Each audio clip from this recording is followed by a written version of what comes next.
Hey guys, it's me Rebecca. So this will be the start of another weekly vlog, and as today is Sunday, I have done a bit of a reset. I guess I've just really done some cleaning and whatnot, and I have done some reading. And if you watched my last vlog, you would have noticed I did, or really not noticed, that I started Rewitched by Lucy Jane Wood, and currently I'm on page 192, and again, I'm just having fun with this. Like, it's lighthearted. It's so far not too serious. Like, it's like perfect for this time of year. I see it like almost a palate cleanser, considering I've read some heavier things in the last couple of weeks, and yeah, it's just fun.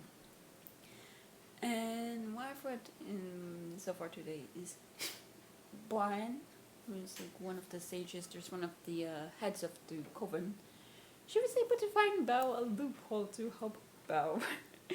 The loophole basically is like if a witch was to fail her trial of her Witch trials, and if that trial happens to take place in October, then she is given she's given a mentor who will guide her through, like, or teach her to go through these six, like, who will prepare her to complete these 6 challenges on Halloween. And Belle's trial that fall in October. The trials take place on the witch's like 30th birthday, and Belle's birthday was October 1st. So lucky for her.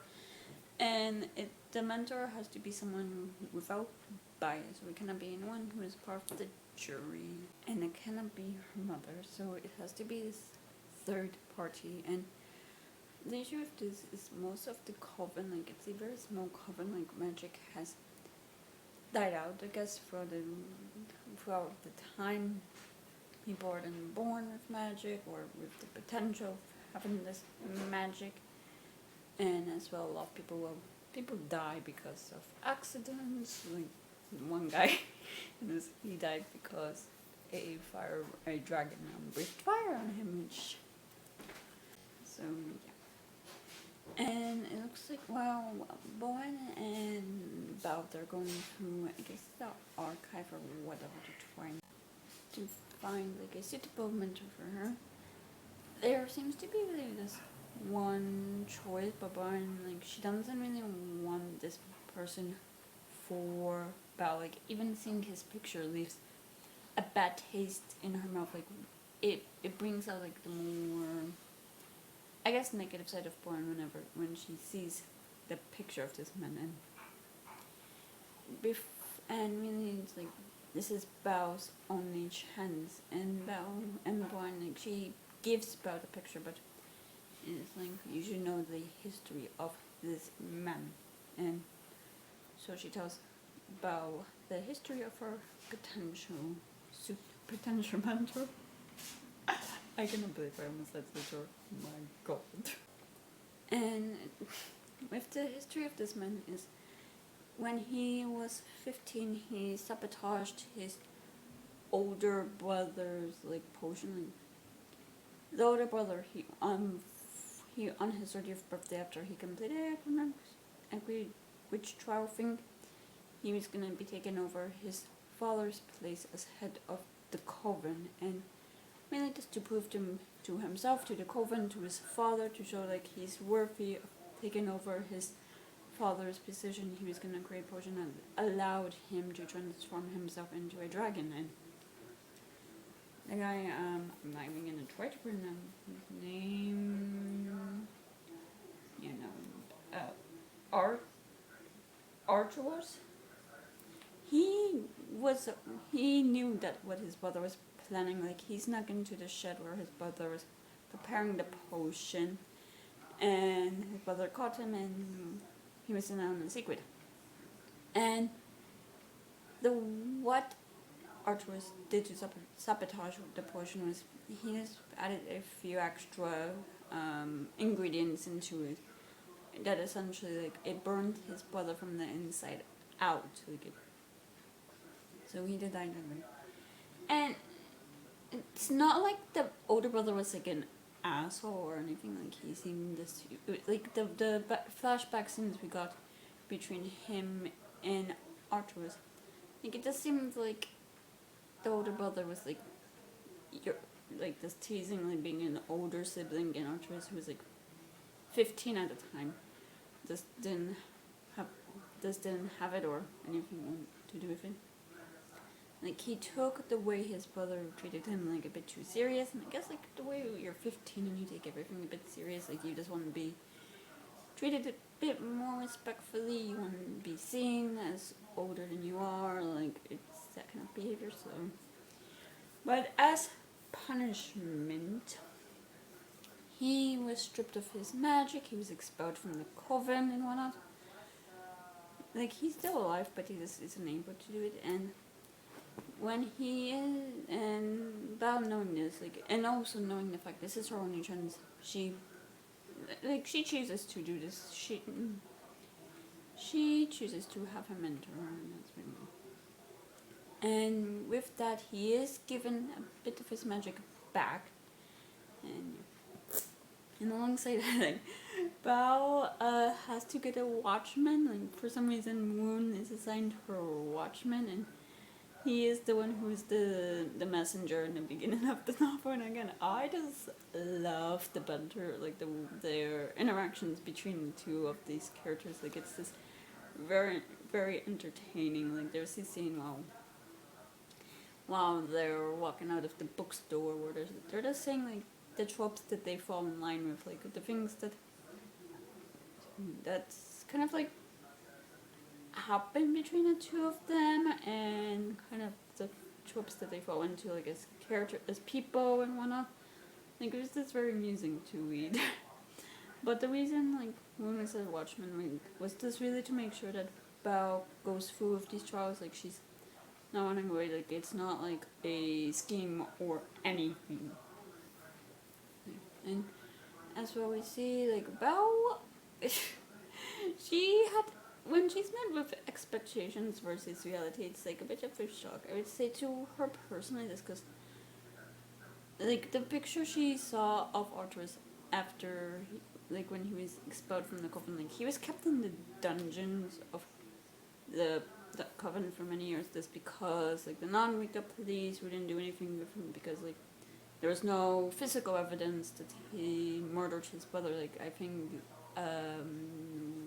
sudden combustion or something was what they wrote, and then but because of that he looked quite ragged and quite rough and whatnot. Like, and it turns out Bond didn't inform her that this was many decades ago. This wasn't like, oh, it was actually last month. Like, but nope. Like when she gets to a store, she's greeted with this like old gentleman who's quite like eccentric, I would say, like with his decor, and anyway, he just looks like an old man in this like one down house. Like, yeah. And yeah, so far I'm very much intrigued to see like how Bao goes through these different like kind of rounds, I would say, of challenges, because there's quite a lot she has to do. There's 6 in total, as I mentioned, and each one for her it's like more difficult than the last. Like the first is something like so simple as like an animal familiarity, and she already has now done with her cat, who is a. But the last one's the most difficult, which is necromancy, which is communicating with the dead, which she's scared of, and I'm very much intrigued to see like how that's in there. But yeah, initially I was quite wary of Arcturus just because of the fact he was a murderer in the past, and he did have this like secret room in his attic that he didn't want to show about, which was this. I just found that a bit suspicious. So yeah, like, and I think it's really like it was really like a place where he could go to do his magic. Like it kind of like. He used the word altar, but it's not really that. It's like it is a place where you can be yourself away from the non-Wicca world, like kind of a separation from the non-Wicca world. Like his neighbors already think he's a weird old man and crazy woman. They don't need more of a reason to think he's an oddball. So yeah, it's just really for him to not do magic, but to connect with his past. For him, before he was given back some of his magic, was is a place of nostalgia, really, like a place to remember who he used to be before, for a brief period of time before everything fell apart, before he did what he did. Yeah. So I am curious to see if he will still be this charming old man who reminds Belle of her grandmother and like a comforting figure, I would say, or if he will take advantage that the coven gave him his magic back temporarily, like if he'll do something as like an act of revenge or something. I don't really think so, just because of the way this book is going. I don't think so, but yeah, I'm still just having fun with it. It's very lighthearted. Just definitely perfect to read in the fall time. That's what I will have to say. So yeah, and I think for the rest of the day, I'm planning to go out. It's because I don't know why it's suddenly so warm. Like, it's supposed to be in the mid-70s today and tomorrow, so I might just wake some leaves or go for a walk. I don't know, but you won't see that because I don't want to show you a new part of close to where I live. Just cause. So it's the next day, and I have done more reading of Bewitched by Lucy Jane Wood, and I'm on page 280, and still very much enjoying this novel. I'm just like a bit tired, so that's why I'm not a bit sorry. But one detail that we learned that I love is that Bao, she has this brooch she wears all the time, like it's a I guess a hand-me-down, or her grandmother gave it to her, and her grandmother, she was able to put in essence of herself, like what is it? Yeah, like an essence of herself, a part of her magic into the brooch. Like the majority of her magic went back to the coven, but she got permission to put a bit of herself in this brooch. So it's be with Belle, like it's like a protective thing, a way to guide Belle, to help her make the smart decisions, which I just really love. Like it just shows like feminine, how even if they cannot be there like physically, it's like they can still be there, which I just do like. But yeah, we do learn more about Moon, that he's over 100 years old, that he is one of these people who, one of these warlocks and witches who pledged to themselves to the coven and pledged themselves to kind of to protect magic, to really prevent it from being mistreated, to help it grow, to help to learn, really, for witches and warlocks to learn more about what magic really is. And you see that Belle's, we also learn, I mean, that Belle's mother and mother, they were also offered, but because they fell in love with non-Wicca folk, they declined. So it just shows like that some people that are so dedicated to the Wicca folk that they'll just like, I guess, separate themselves from non-Wicca, which is interesting. And we do get some, I guess, not heavier. We get a heavier plot, I would say. Like, besides the fact, like, that I was learning to, these, she's going through this mentorship to really try and complete these trials to really retain her magic. She is also facing some, I guess, competition or some sabotages, because she does mention to Moon that her protection spell failed, and she, like, pushed it off with the fact she's rusty with her magic, she's not really good with, self-deprecating thoughts. But when he takes that more serious. And there's also another instance when she's learning transference, and she transfers her mother from her mother's home in the northern part of England to Arteris's home in London, and it does work. Like, her mother transfers, her mother and her mother's familiar, they do transfer to Arteris's home, but there's a moment where she goes in and out of, like, their home, like, from transference, and for a few hours she's gone, and Bao didn't do anything about it, and her mother returns very weekend, and it's like she was kept in this dark place, and it looks like someone is messing with Bao's magic, they're using this thing that was explained. Yeah, which one?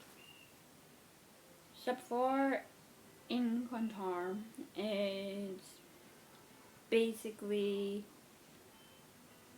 a thing relating to the act of overthrowing another witch's powers for one's own means, snatching the spell from them without their knowledge or consent, in manipulation of magic.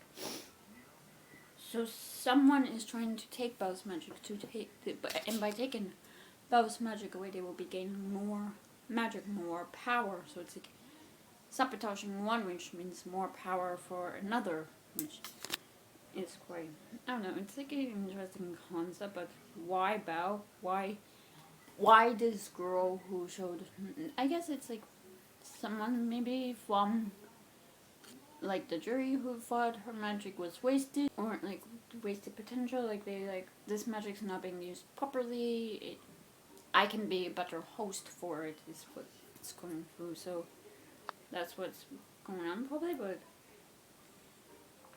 yeah, and you see how she's dealing with this, and really like we are seeing about how she's been affected by everything using her magic for long periods of time, the lack of sleep, and like really these late nights, like how it's having an effect on her because she's become more snappier than usual. Like this leads to her kind of having a fallout with her best friend, Adrian, when the friend is like just wondering what Belle's been up to and just really worried about her because of the fact she's staying out all night, and Belle snaps at her and they fall, and Belle is upset with this, but and it's a bit complicated because that is like more of in the background, like they do make up later on, but still like Belle is not herself, and she's really like her emotions are heightened because Christopher, he calls her and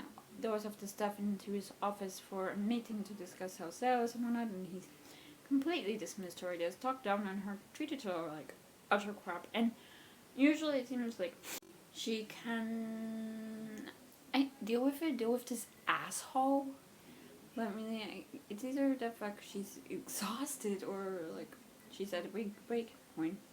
But she starts crying in the bathroom, and Moon, for some reason, follows her into the bathroom. And she tells him what's happened, and he goes very protective mode, and I really did not like the scene just because it's like, oh, big tough man protecting this girl. I don't know, I just never really enjoyed those scenes personally, but yeah, he punches Christopher, and that pisses Bao off, which rightfully so, because he's not her boyfriend, and as well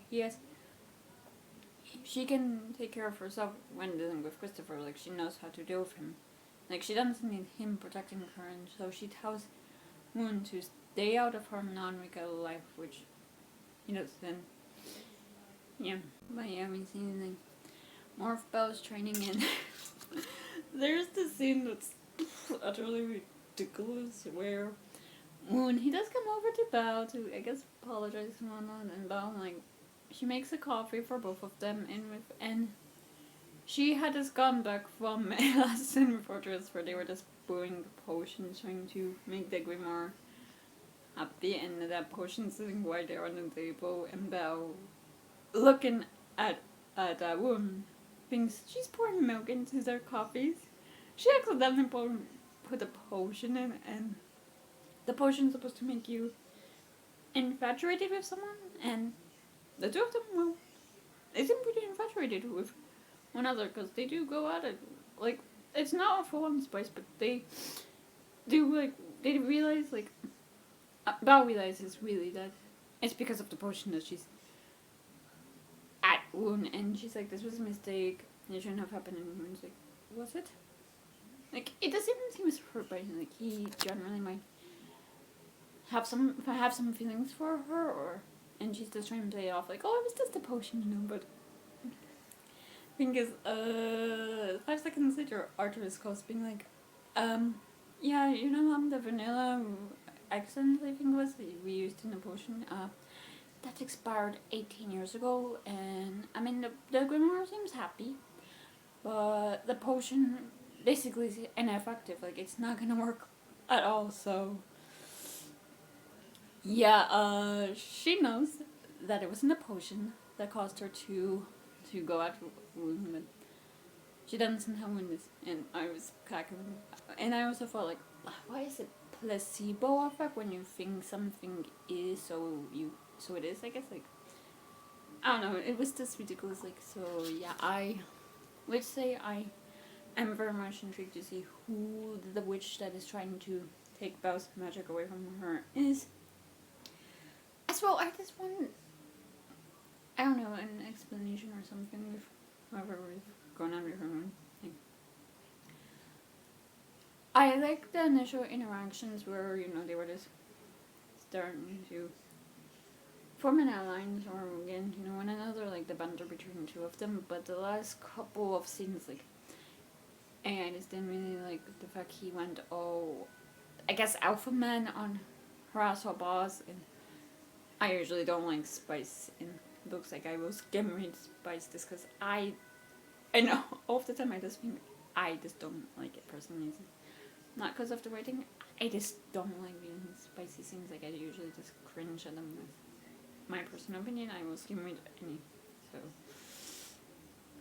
yeah, I think right now I'm very much intrigued about more of plot, but it seems like more is at stake for Belle than this.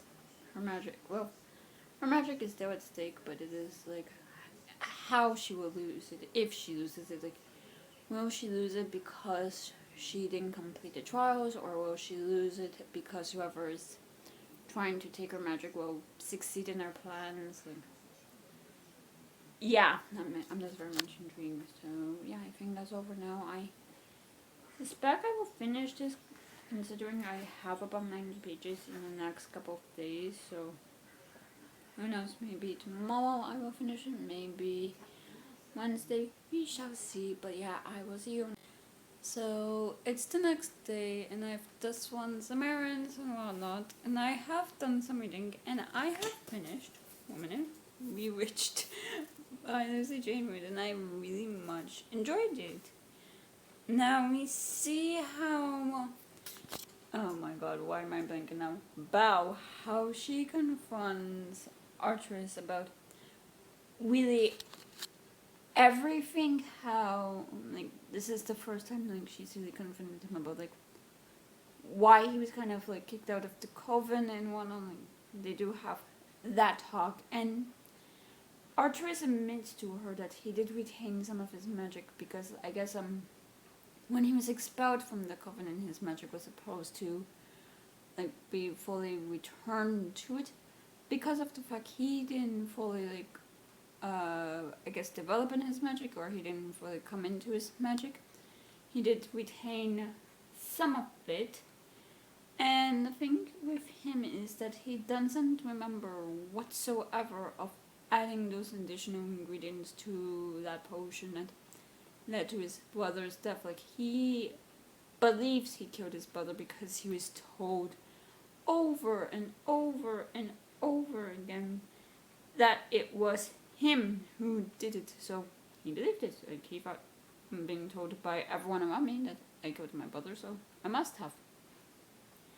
And we also learn that his memories are they are questionable. Like, because when he was held in the dungeons for a period of time, for many years, and he did try to escape, and he tried to hex himself to forget his memories, I guess, but something went wrong, and his memories are damaged, so they do have to figure that out. And besides that, like with Belle and her non-Wicca life, like, and I'm just doing like how I usually do it, and I'm just going in order. Like, but she takes this potion that's supposed to like have drag boldness and braveness to the front of a person, and with this she decides she's had enough of Christopher's bullshit and the way he treats her, so she quits, and she takes Valets, yep. Offer and buys the bookshop, which you see, and yeah, it's all nice and dandy until someone breaks into her apartment, attacks her. Like, she sees this figure hovering over her, like, while she's in bed asleep, like, it's really weird.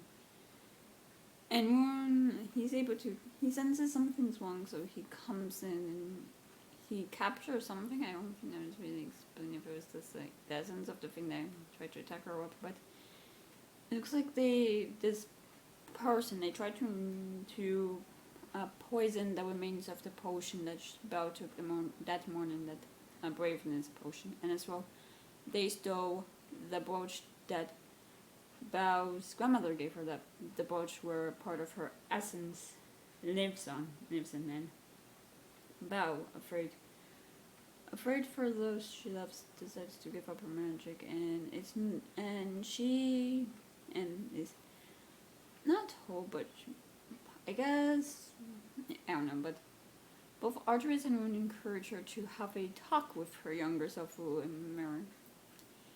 And the younger self's like, why would you give up magic? It's like, it's what makes us us. Like, it's makes us unique, makes us different. Belle can see how much it would hurt her younger self to give up her magic, so she does, which I really enjoyed reading that thing. Another thing, in order to try, and it seems like, okay, when Belle is going through Artemis's papers to try and find something, she finds this brooch that looks a lot like her own. And they decide to kind of do this spell that's supposed to kind of bring up memories in person, the actual memories. And they see, Artemis and his brother working on a potion.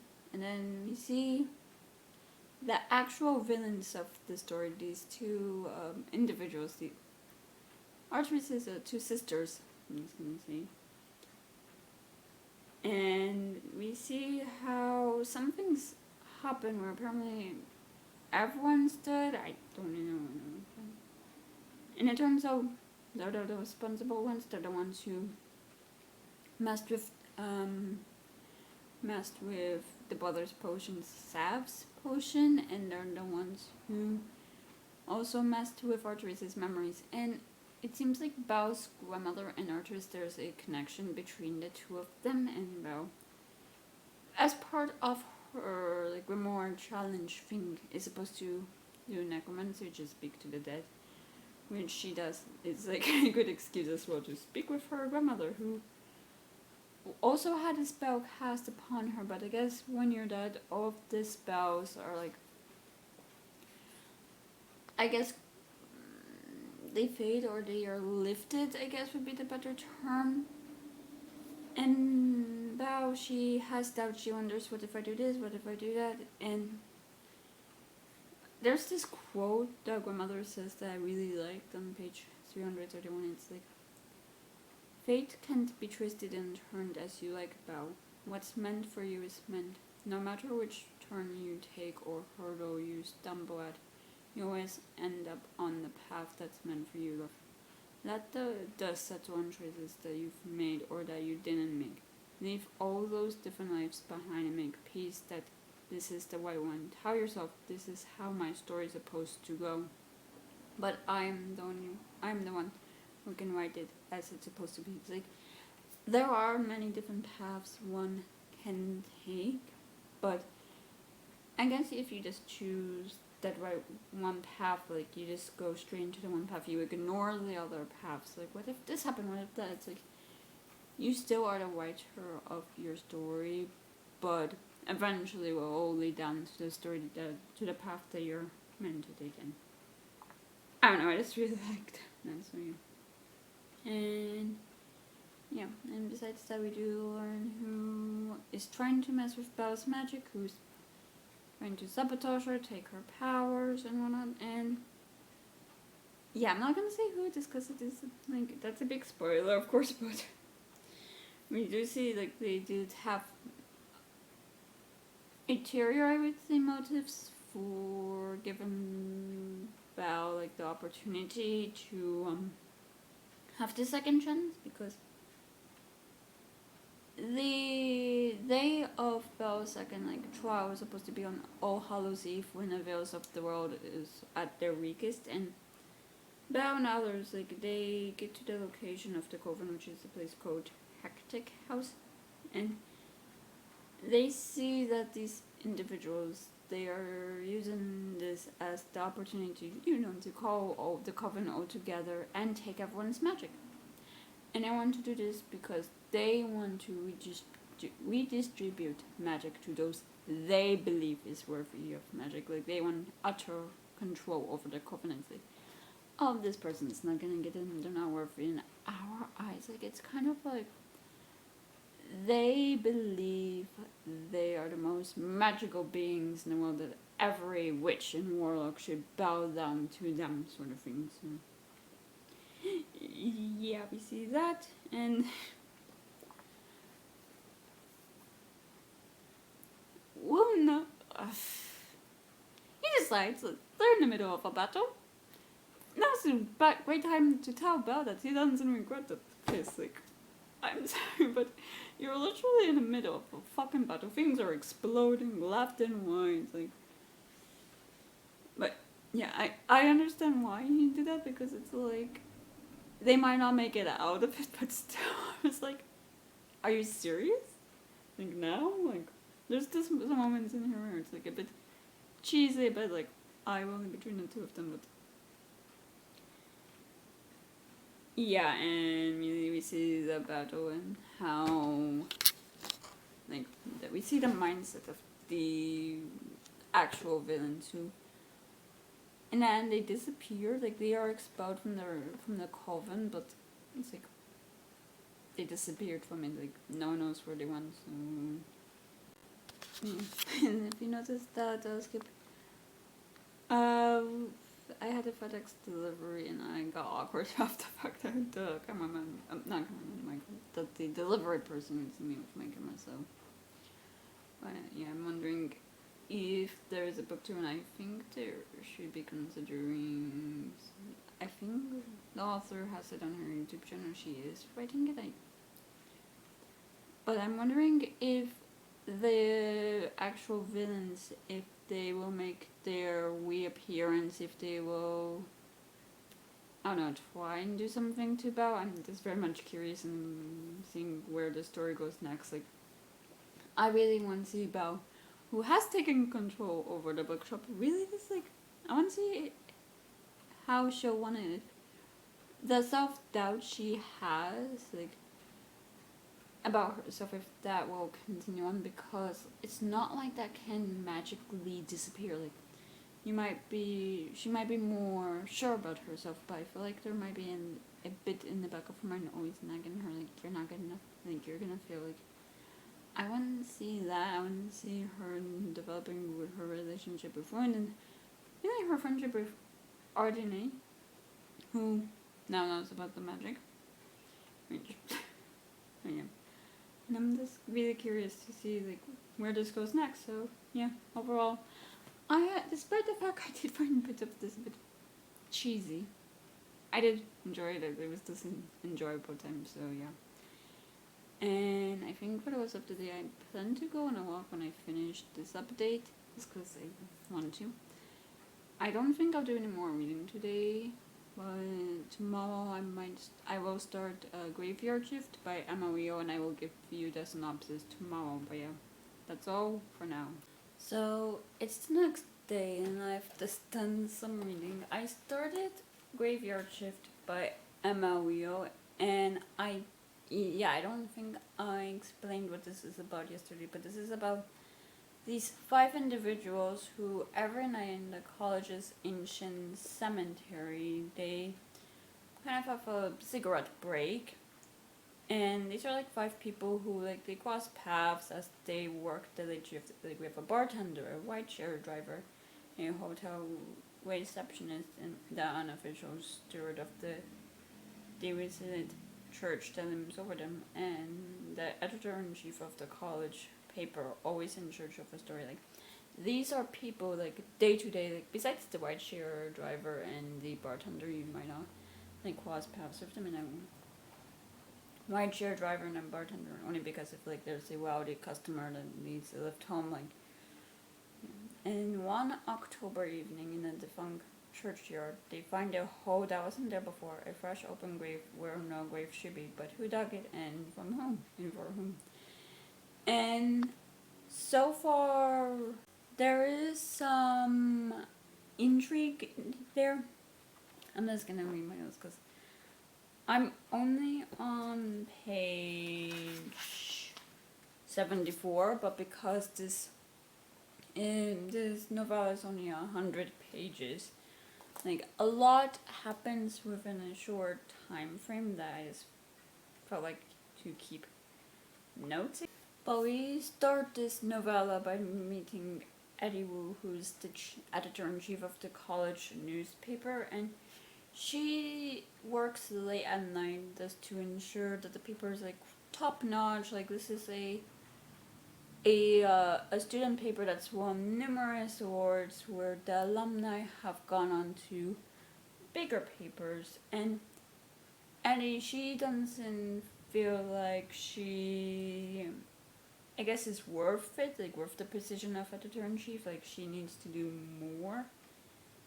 And she also has these lumps that she just calls the lump, that she worries might be cancerous, but thinks it's this benign, I believe that.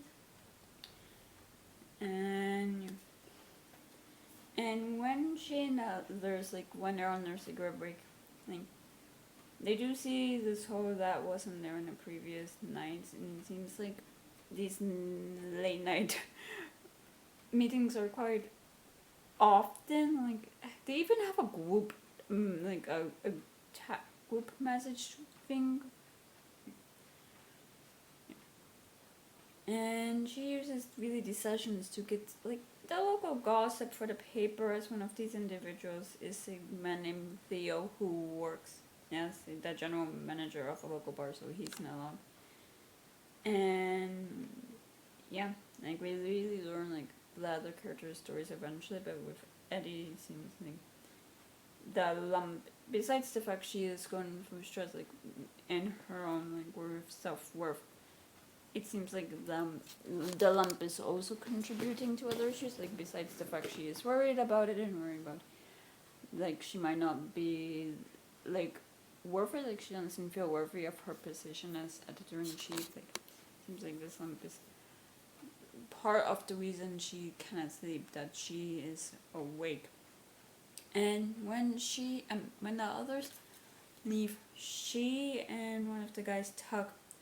They go into the church to investigate and whatnot, and when they're there, she sees someone come into the graveyard with this bag, and it seems like he's dumping things into the hole, and it turns out what these are rats that look like, they don't look like they were murdered, but it looks like they're lab rats essentially. And she and Huck, they do go out to get a closer look at what's going on, and then go back in when she noticed this fungus, and oh my word, where's my train of thought? There we are. And Huck, he is familiar with fungus, like he is someone who studied mycology, which is like the study of spores, mold, and fungus, and he has drawn them, and so he has some familiarity with this. And I would say there is a lot of science talk in this novella that that goes over my head. Like I just feel a bit clueless with some of the talk of science and like the laboratory, and like I love this fungus stuff. Like it's just something that I never really delved in, so it just feels like a lot of this talk is quite very scientific. That's just going over my head, yeah. And we see the other characters roped into this, like Theo. He is told about what happened, and he sees someone who is dressed like the person that Eddie and Huck saw, and he follows them. He takes them into his bar when their car breaks down, and he learns that the guy's name is a guy named Tom Cannon, I would say, if that's the right pronunciation, who's a PhD student, not candidate really. And we really see like how the others are rolled into it. Like we see Tamar, who is the hotel receptionist, how it seems like she no longer really, like, she's allowed one 20-minute break, and she took it to get that cigarette break. But she's taken another one, and it's like, school with school, if she loses her job, like, I think for her, it's like I don't really get why she's so invested in this one random case, but to me it seems like she thinks like if she can solve this case, then maybe she might be able to prove to herself like she can be successful, because she's not been successful in finding like a job with her degree. Like I think it's a library science degree. Like she works as a hotel receptionist, and I think kind of works part-time at the college library. Yeah, and she also has a failed marriage where this did not work out. So I think that's one reason in this as well. With Hannah's involvement in this case, I am particularly drawn to, because with Hannah, she does have proper insomnia. Like she had night terrors as a kid. Nothing her parents did, nothing she did seems to make her sleep at night. Like it seems like she cannot sleep at all. And with her, it seems like she was part of this trial. I think that Tom and his PhD advisor were wanting before it was shut down unexpectedly, because these side effects were turning people to be very violent, to act out, to not really be themselves. Yeah, it's really intriguing. And the advisor, it seems like, has questionable methods when it comes to doing experiments. Like she has been known to get herself very much involved, even if her colleagues are like questioning the way she does things. So yeah, and we really see Eddie's involvement in cases. Like if she gets a good story for the paper, she'll feel worthy of her position, and she'll feel less shaky about the lump she has. Like it's like with Evie, it's like not even, my god, with Eddie it seems like it's this about her self-worth. Same with Tamar and Takos. I mean, it has stuff to do to be involved, like with things he's intrigued about. And I don't know, with me, for me it's like only Hannah, it's like just because she was part of this experiment, and she is worried about the effects having an effect on her. Like she worries that she'll be coming down, like she'll become more angry, which she already does, because she doesn't allow herself to be angry, because it takes energy, and it's really energy she cannot like spare.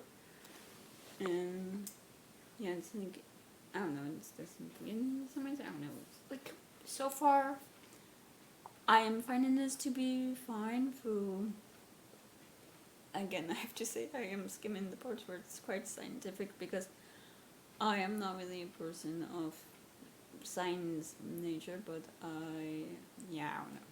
So far it's fine. I'm very much intrigued to see how this ends, just because I'm not sure like if it's gonna be about like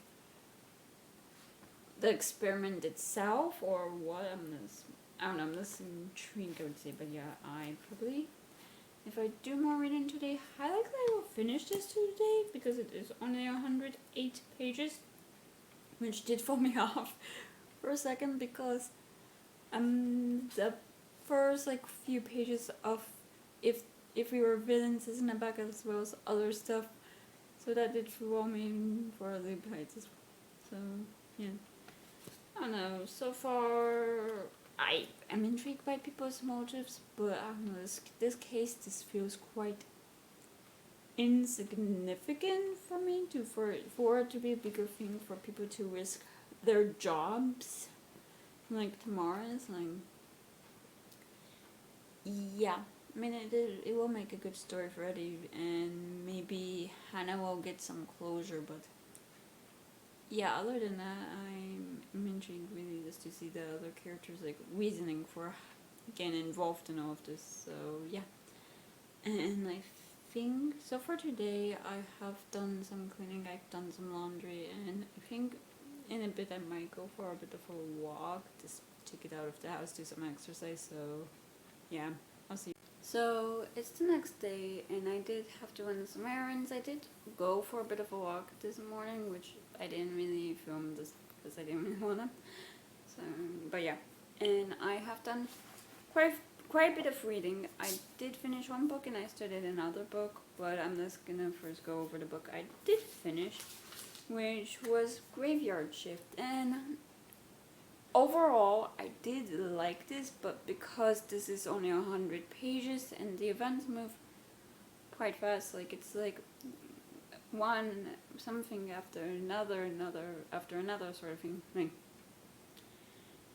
it wasn't a pacing, like I think it was good pacing, but mainly because it is so short, I just didn't feel like we got close with the characters. Like I just didn't feel connected to them. Like I was intrigued about the story and where we go, but yeah. And I think for me, what I really enjoyed is seeing how Tamar and Huck, they remind Addie that the story she is writing for the paper, it's not about just the story, like it's more than that. It's like about the people who were affected by what Lockley and Cannon did. Like these are then like these are then thus hostile incidents or belligerents, but people whose lives were impacted by this experiment. And she also remembers that this story, or really any story, isn't about her. Like, yes, she has her own issues, and writing a successful story might help, but it's more than that. It's about the people who the story is about. Like, yes, in this case, it's the victims, I'd say, who are impacted. Like, their story is being known, like the truth is coming to the surface, because otherwise they would just seem like people, like normal everyday people who just suddenly got very hostile, who suddenly acted out in a very violent manner, one of whom I should say did die, as we learn from Theo's. He had a friend who was a medical student, or employee who was a medical student, and one of them died.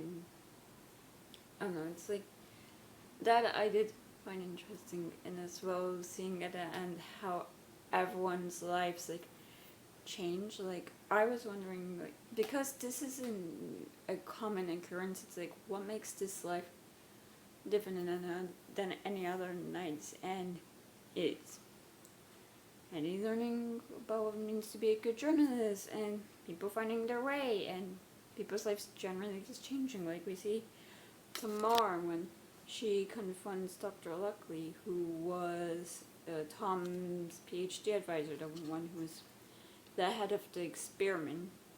When Tamar confronts her to try and get her statement for the article, Tamar's like decides to switch career paths and go into journalism after confronting her, because as she stated on page 9, maybe it wasn't such a long leap from library science to investigative journalism.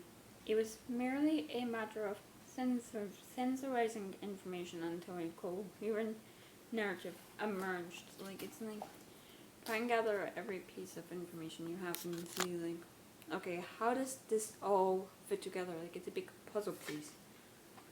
And as well, we see how, for some who, I don't know why this wasn't offered earlier, but Theo offering Tuck a job as a bartender after one of his best employees like quit because of, well, issues.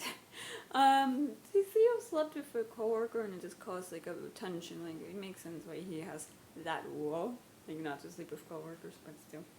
But Theo does offer Tuck a job in as well.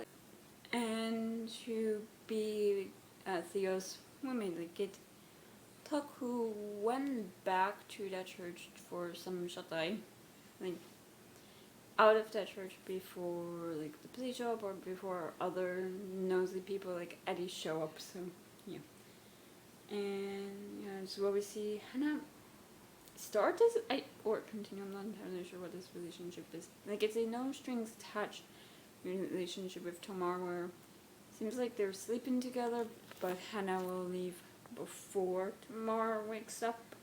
Okay. Hannah doesn't want anything serious, and yeah, it seems like Hannah's actually tired. I don't know if it's because of the experiment finally infecting her or what, but yeah, overall I did enjoy Graveyard Shift, and I did give it a 4-star. And my next read is the next book I started, I should say, is Dead Silence by S.A. Barnes. This is this involves a woman named Claire who stays away from being unemployed or really made absolute when her beacon repair crew picks up a strange distress signal with nothing left to lose and no desire to return to Earth. Claire and her team decide to investigate. When what they find is shocking. The Aurora, a famous luxury space liner that vanished on its maiden tour of the solar system more than 20 years ago. A savage claim like this could set Claire and her crew up for life, but a quick search of the ship reveals something isn't right. It whispers in the dark, flickers of movement, messages glowed in blood. Claire must fight to hold on to her sanity and find out what really happened on Aurora before she and her crew met their same ghastly fate. And I really just got to page, let me say it again, 46, which is like when Claire and another one of her crew members, a guy named Valère, and Voller, when they're gonna be setting onto the ship, like we see how they've discovered the ship, which was like when the crew got this like signal that they thought was a go signal, which is when what is it, like it's like a distress signal that's this like orbited through space and drifted off to space. Like they think it's nothing initially, and they go to investigate as well. They go to see if they can take anything from the ship. Like Claire wants to see, because it was rumored that there's some like gold faucets on board, and Claire's like, let me grab some so I can sell it either like legitimately or to a black market way or whatever, so she can buy her own transport her own transport company.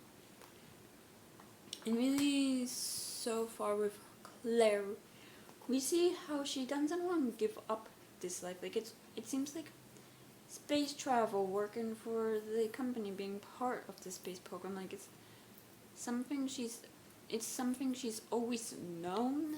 Like she doesn't want to give it up, and as well because of reasons she won't be able to get another opportunity like this. Like the reason it's the last mission is because it's the last mission where humans are involved, because now it's the machine's turn to take over. Like we are in the year 2130 or 2150, I want to say.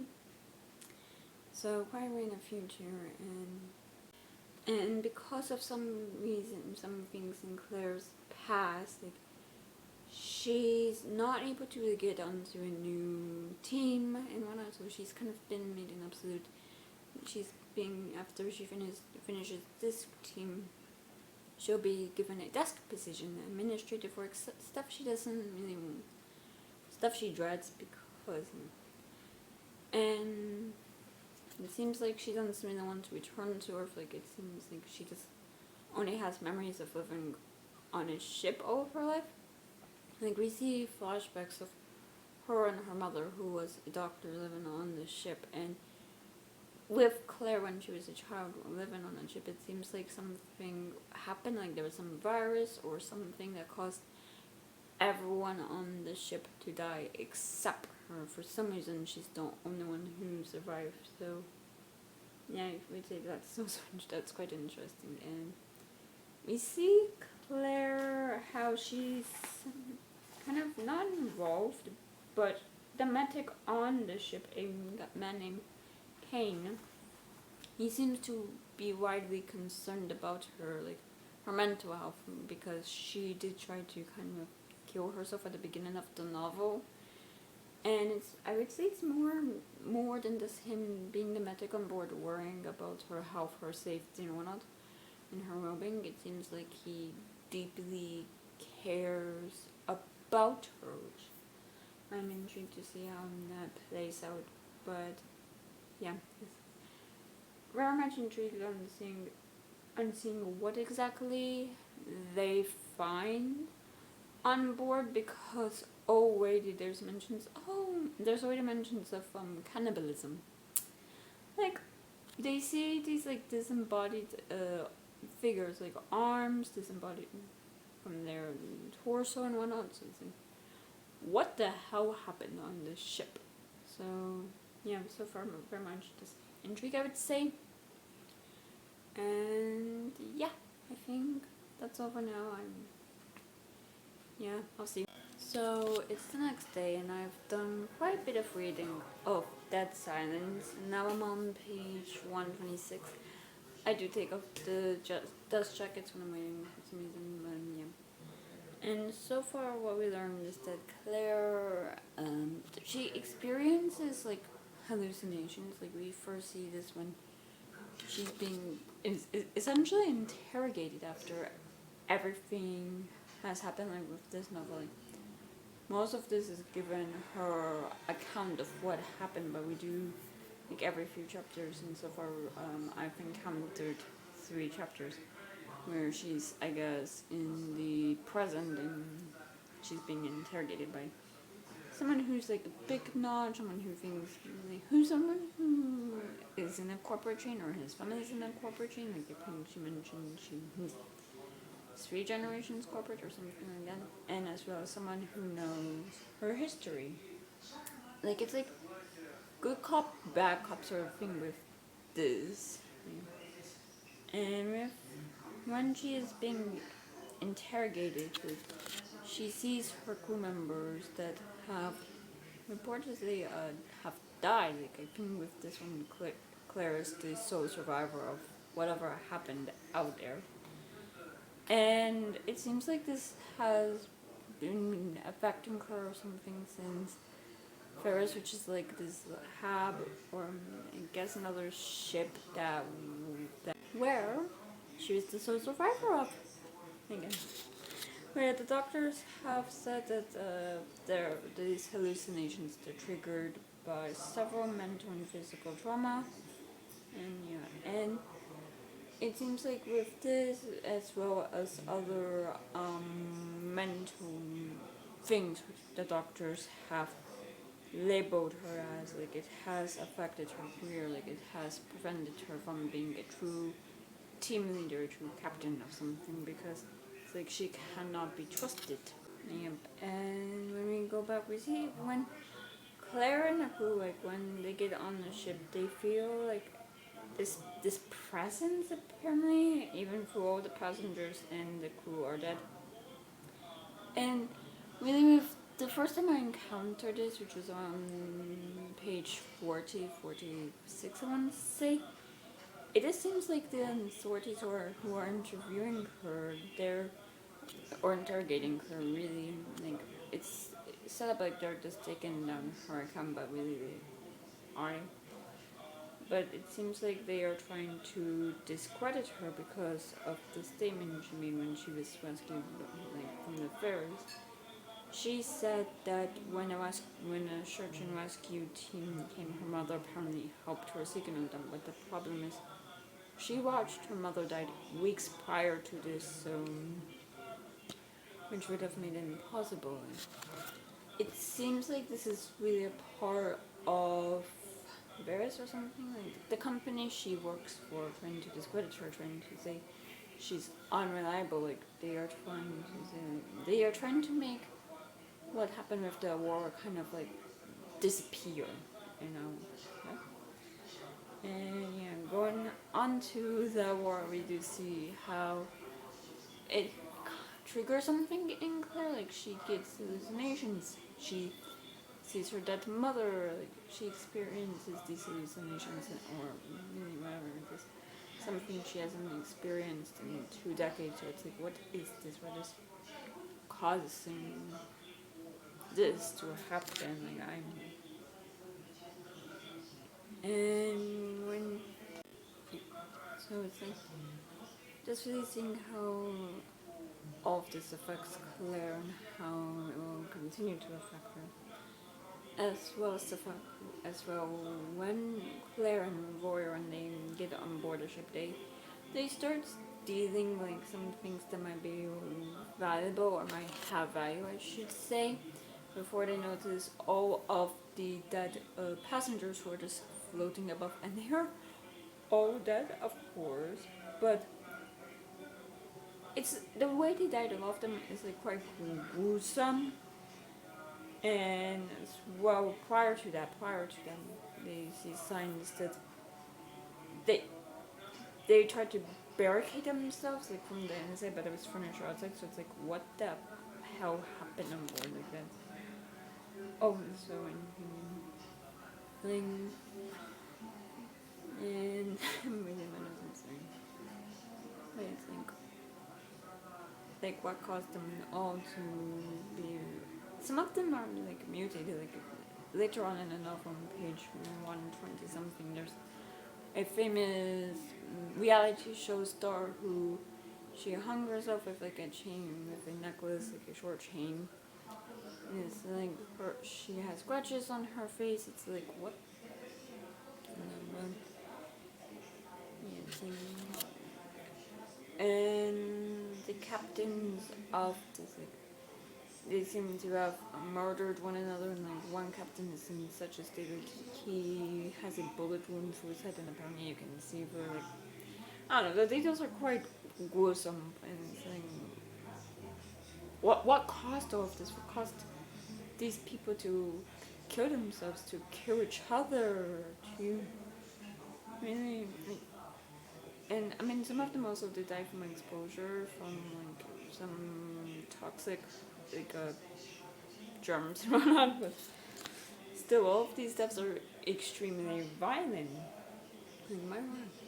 Like, but what is also intriguing to me is seeing like I guess the company on company like sort of corporate bullshit, because the fears that have Claire and her mother and really no, scratch that. A war, I'm sorry, I got mixed up.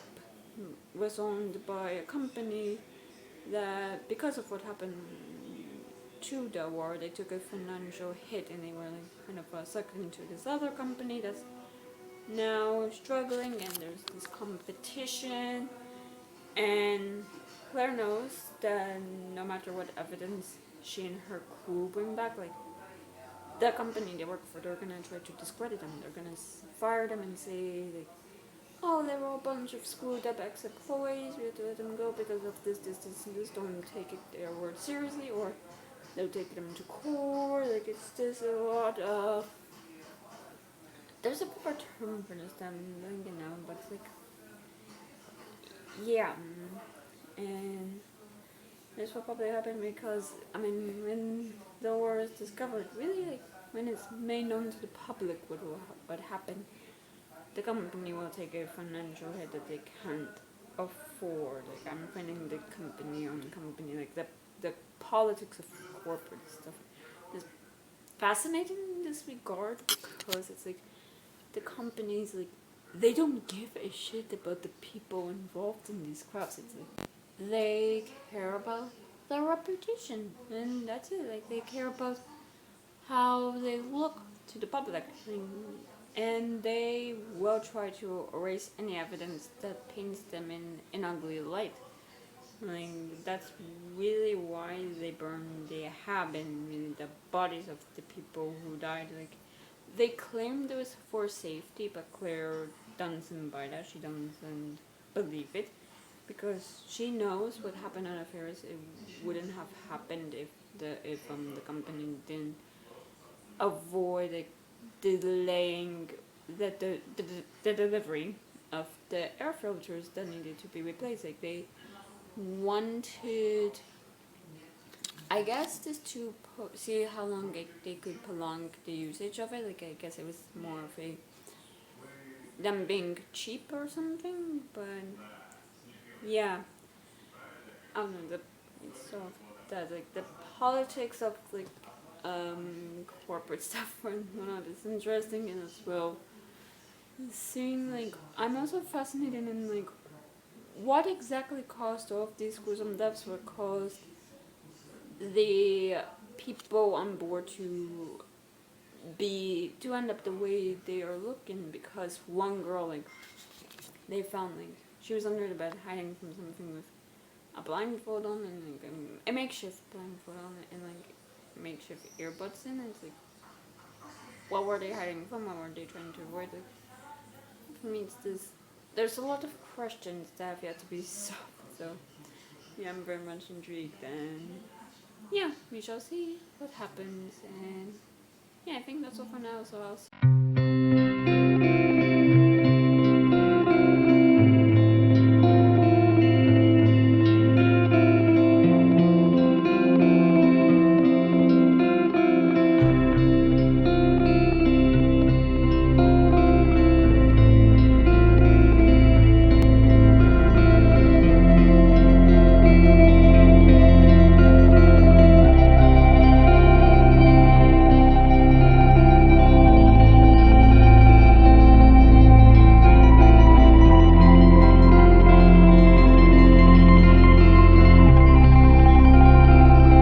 So it's the next day, and as you saw, I did go to a library bookstore, and I was also able to walk a bit in a park that was across the street from the sale, which I'm kind of glad I was able to because the sale happened in the morning and in the afternoon it just got extremely windy. So yeah, but at the sale I did get 2 books. I did get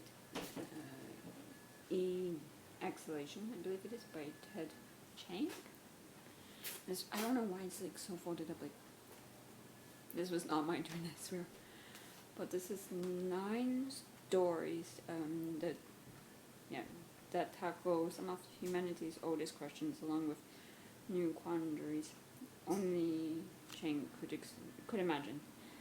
These stories will change the way you think and feel and see the world. So yeah, that's what I really know. I've heard about this author before, and I just saw this and I wanted to give it a try. So. And I only got 2 books, so the second one was The Witches of New York by Amy McKay, which this takes place in New York in 1880, and it's about these women who perform seances. Like seances, they're an entertainment of choice in exclusive social circles, and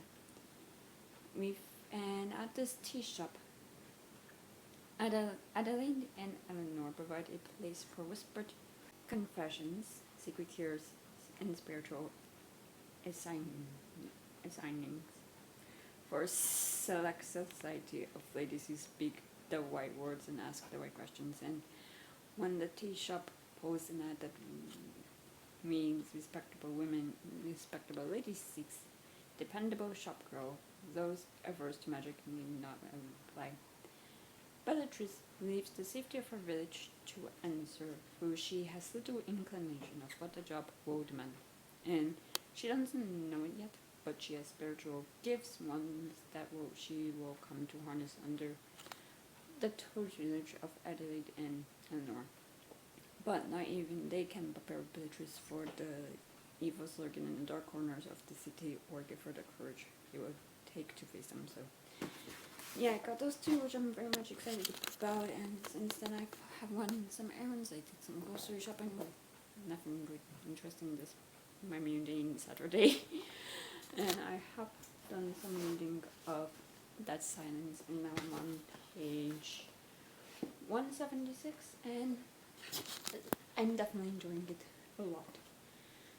We see as we continue to see how Claire and others, they are trying to really first show the public of what happened during the war and whatnot, because A, it will make it difficult for Verax, the company they work for, to cover up what happened, but as well it will help them with public opinion should Verax try to discredit them, sabotage them, whatnot. Which I do find interesting, and you first see Claire have the slightest of doubt, because Verax, that's all she's ever known. They provided her a home, they provided her a job, they provided her life the way she knows it. So it's if she comes forward with what happened with the war, it changes everything in her lifestyle. The others, yes, their careers are at risk, but for Claire, I guess it's more than that. It's this all she's ever known. It's about to be, I guess, she's about to give it up. And we see more of there's a reality show being filmed, and the cameraman, they would always try and film everything, or squeak glimpses, or make it look like it was a stage fight or something. But they found footage of the reality show, of the passengers. It wasn't part of the reality show, edited episodes that were never aired, but the camera they were using, they would just download footage automatically, and the crew, they found footage of the passengers for some reason losing their minds, killing each other, killing themselves. It's this chaos, extremely violent. And we see as well Claire having a hallucination. She hears this clunk click sound when she's with Lourdes, who is a member of her crew, and she asks Lourdes if she heard it, and Lourdes is what are you talking about? And yeah, I would have to say the hallucinations, it comes into play, to say, because later she and Lourdes, they are in teams just to break, so they can actually get some sleep, so they're not all awake, because lack of sleep affects their being in their judgment.